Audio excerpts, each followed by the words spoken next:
Teddy Roosevelt was born October 27th, 1858. What would the world look like if he was never born? Out of the paranormal news, according to some experts, some of our dreams may be glimpses into parallel universes. What are the implications of this?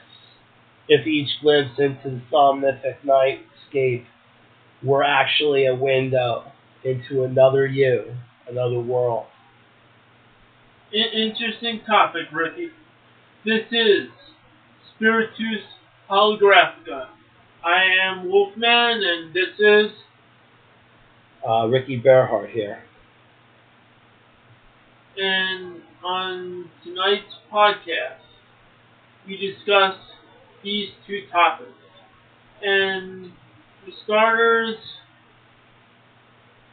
Teddy Roosevelt was very instrumental against the corporations and big business and everything else because he was against the different monopolies that were taking place.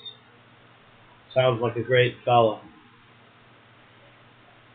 But a lot of things were going on at the time, and what would have happened if he never existed?